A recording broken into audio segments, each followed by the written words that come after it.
বিএনপির মহাসচিব, বিএনপির নির্বাচন পরিচালনা কমিটির প্রধান নজরুল ইসলাম খান দুজনেই বা বিএনপির অনেক নেতারাই বলেছেন তারা হ্যাভোটের পক্ষে।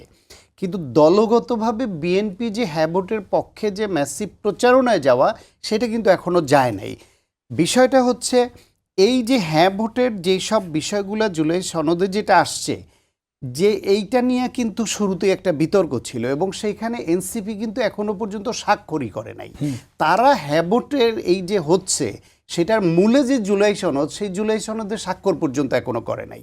তার মানে তাদেরও এখানে আপত্তির জায়গাটা আছে প্রক্রিয়া নিয়ে, বিষয়বস্তু নিয়ে। আর বিএনপির আপত্তির জায়গাটা হচ্ছে বিএনপির ওর ধরেন শতকরা ৮০% সঙ্গে একমত। তারা তাদের যে রাষ্ট্র মেরামতের ৩১ দফা দিয়েছে তার বেশিরভাগের প্রায় পুরোটাই একটু জানতে চাই যে আজকেও মহাসচিব বলেছেন যে আমরা যে ৩১ দফা দিয়েছি তার মধ্যে সব আছে, তাহলে যদি তাই থাকে তো হ্যাঁ ভোট যুক্ত হলে তো আপনার তার মধ্যে না মিস ইন্টারপ্রিটেশন হচ্ছে। ৩১ দফার সবই এর মধ্যে আছে, কিন্তু এর মধ্যে তার বাইরেও যা কিছু আছে তারও অনেকটার সঙ্গে বিএনপি একমত। সব মিলিয়ে প্রায় শতকরা ৮০% বিএনপির একমত বা প্রস্তাবনা।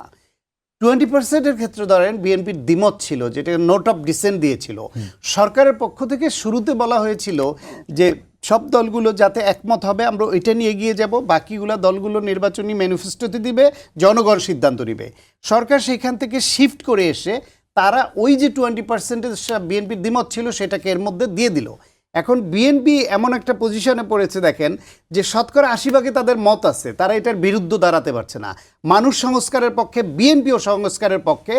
20% দ্বিমতটাকে তারা যদি সামনে আনে তাহলে বিএনপির বিরুদ্ধে যে প্রচারণা অপপ্রচারণটা চালানো হচ্ছে যে বিএনপি সংস্কারের পক্ষে না, সেইটা এস্টাবলিশ করে ফেলতে পারে।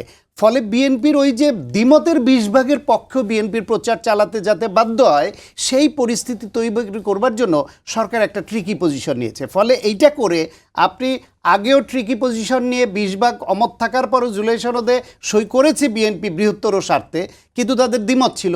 এখনও বিএনপির সেই রকম একটা পজিশনে আপনি প্রচারণায় নামতে বাধ্য করবেন, সেটা করবেন। এইভাবে আপনার তো যে সৌহার্দ্যপূর্ণ যে আস্থার সম্পর্কটা সেটা তো টিকে না।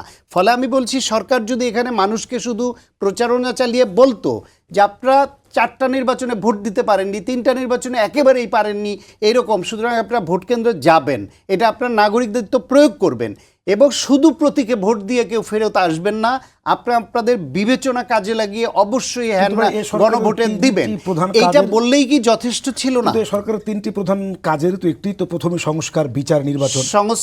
সংস্কার তো তারা করছে, সংস্কারের জন্য ঐক্যমত্য কমিশন করেছে, সংস্কারের জন্য সেটাকে তারা এগিয়ে নিয়েছে, গণভোটে দিয়েছে।